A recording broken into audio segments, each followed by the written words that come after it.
Tahunnya adalah tahun 1918. Dunia menyaksikan dengan tak percaya saat Eropa terjun ke dalam konflik dengan skala yang tak terbayangkan. Negara-negara yang sebelumnya damai, tiba-tiba terlibat dalam perang yang akan mengubah segalanya. Perang besar, yang kemudian dikenal sebagai Perang Dunia Pertama. Dari tahun 1915 hingga 1919, negara-negara bentrok dalam pertempuran brutal yang akan selamanya mengubah jalannya sejarah. Pertempuran ini tidak hanya terjadi di medan perang, tetapi juga di laut dan udara. Bayangkan peta dunia dihidupkan dalam claymation. Setiap negara yang terlibat dalam konflik ini diwakili oleh warna dan simbol yang berbeda, menunjukkan aliansi dan musuh mereka.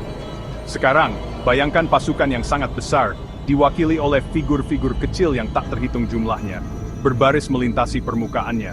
Mereka bergerak dengan tekad, meskipun banyak yang tahu bahwa mereka mungkin tidak akan kembali. Ini adalah konflik yang benar-benar global, menarik negara-negara dari setiap penjuru dunia.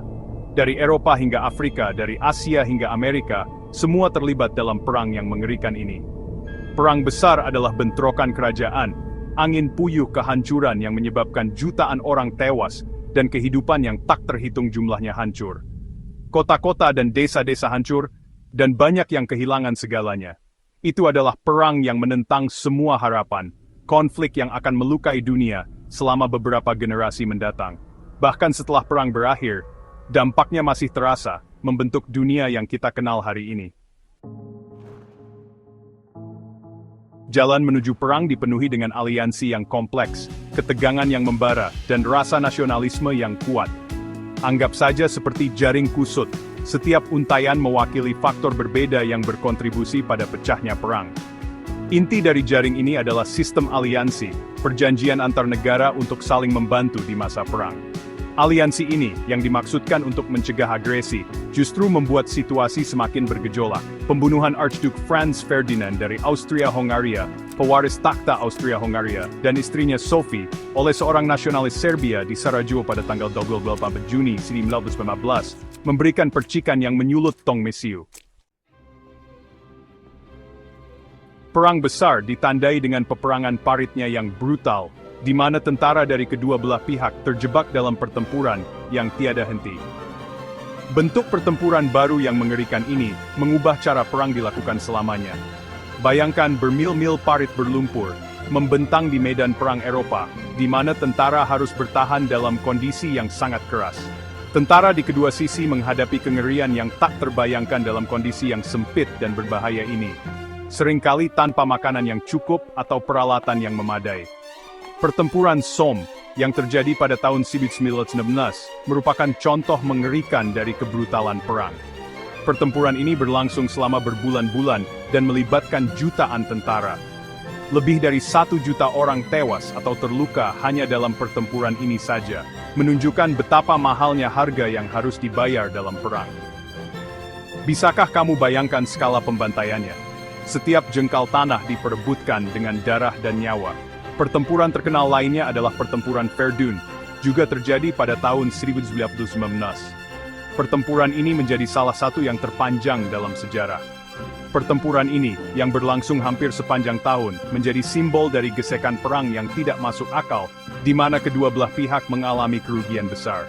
Biaya manusia dari pertempuran ini sangat mengejutkan, dengan ribuan nyawa hilang dan banyak lagi yang terluka parah.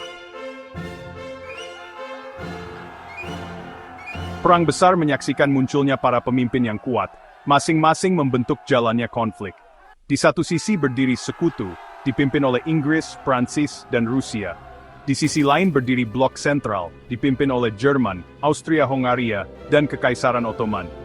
Bayangkan para pemimpin ini sebagai figur claymation, masing-masing dengan kepribadian dan motivasinya sendiri yang berbeda. Ada Kaiser Wilhelm II dari Jerman, Tsar Nicholas II dari Rusia, dan Raja George V dari Inggris, untuk beberapa nama. Para pemimpin ini memimpin pasukan yang sangat besar, keputusan mereka menentukan nasib jutaan orang. Aliansi yang mereka bentuk, dan strategi yang mereka terapkan akan membentuk jalannya perang. Bagian 5, kehidupan di garis belakang, dampak perang terhadap warga sipil. Perang besar tidak terbatas pada medan perang. Itu adalah konflik yang menyebar ke setiap sudut kehidupan. Itu mencapai rumah dan hati yang jauh dari garis depan, mengubah kehidupan warga sipil di seluruh dunia. Setiap kota, setiap desa merasakan dampaknya. Bayangkan jalanan London atau Paris, ramai dengan aktivitas di satu saat, lalu jatuh ke dalam kegelapan saat sirene serangan udara meraung-raung berikutnya. Kehidupan sehari-hari berubah dalam sekejap. Perempuan memainkan peran penting di garis belakang, mengambil pekerjaan yang secara tradisional dipegang oleh laki-laki. Mereka menjadi tulang punggung industri. Mereka bekerja di pabrik, memproduksi amunisi dan persediaan penting lainnya. Tanpa mereka, roda perang akan berhenti berputar. Anak-anak juga terkena dampak perang, menghadapi kekurangan makanan dan ketakutan terus-menerus akan serangan udara. Mereka kehilangan masa kecil mereka. Upaya perang menuntut pengorbanan dari semua orang. Setiap orang, tua dan muda, berkontribusi dalam cara mereka sendiri. Pemerintah menjatah makanan dan barang-barang penting lainnya. Setiap keluarga harus belajar hidup dengan lebih sedikit. Poster propaganda mendesak warga untuk melakukan bagian mereka, untuk mendukung pasukan dan tetap teguh dalam menghadapi kesulitan. Pesan-pesan ini ada di mana-mana, mengingatkan semua orang akan pentingnya persatuan dan ketahanan. Bagian 6. Alat kehancuran baru, kemajuan teknologi. Perang besar menyaksikan munculnya teknologi baru dan mengerikan yang akan selamanya mengubah wajah peperangan. Tank misalnya adalah penemuan revolusioner. Raksasa logam mereka berjalan dengan susah payah melintasi medan perang. Bayangkan tank-tank ini sebagai kreasi claymation, tapaknya menghancurkan segala sesuatu yang menghalangi jalannya. Lalu ada pesawat terbang, mengudara untuk pertama kalinya dalam peperangan, terlibat dalam pertempuran udara yang mematikan di atas parit. Senjata kimia, seperti gas mustard dan gas klorin, adalah perkembangan mengerikan lainnya. Senjata berbahaya ini menyebabkan rasa sakit dan penderitaan yang luar biasa, meninggalkan bekas luka fisik dan psikologis yang abadi. Bagian 7. Dunia yang dibentuk ulang, warisan Perang Dunia First. Perang besar akhirnya berakhir pada 11 November 1915, dengan penandatanganan gencatan senjata. Dunia telah berubah selamanya.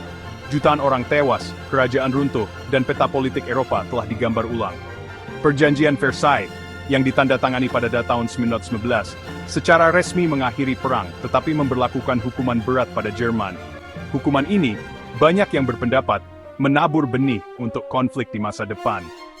Perang besar memiliki dampak yang mendalam dan abadi pada dunia, yang mengarah pada runtuhnya kerajaan, munculnya ideologi baru, dan depresi ekonomi global. Bagian 8. Mengenang yang gugur, peringatan dan penghormatan. Setelah perang besar, negara-negara di seluruh dunia berusaha untuk menghormati jutaan orang yang telah gugur. Tugu peringatan dan monumen didirikan, masing-masing merupakan pengingat yang khidmat akan kerugian perang yang menghancurkan.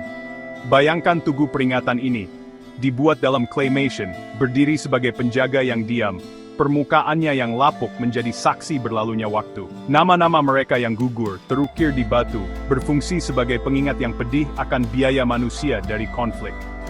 Poppy, bunga yang mekar di medan perang Flanders Fields, menjadi simbol peringatan. Setiap tahun, orang-orang memakai poppy untuk memperingati mereka yang bertugas dan berkorban dalam perang besar. Bagian 9. Belajar dari masa lalu, pentingnya perdamaian. Perang besar berdiri sebagai pengingat yang nyata akan kengerian konflik. Ini adalah pelajaran yang tidak boleh kita lupakan. Pengingat bahwa perdamaian itu berharga dan harus dilindungi dengan segala cara. Bayangkan dunia di mana konflik diselesaikan melalui dialog dan diplomasi, bukan melalui kekerasan dan pertumpahan darah. Ini adalah dunia yang harus kita perjuangkan untuk diciptakan, dunia di mana kesalahan masa lalu tidak terulang. Dengan mengingat pengorbanan mereka yang datang sebelum kita, dengan belajar dari kesalahan masa lalu, kita dapat bekerja menuju masa depan yang lebih cerah, masa depan yang bebas dari momok perang.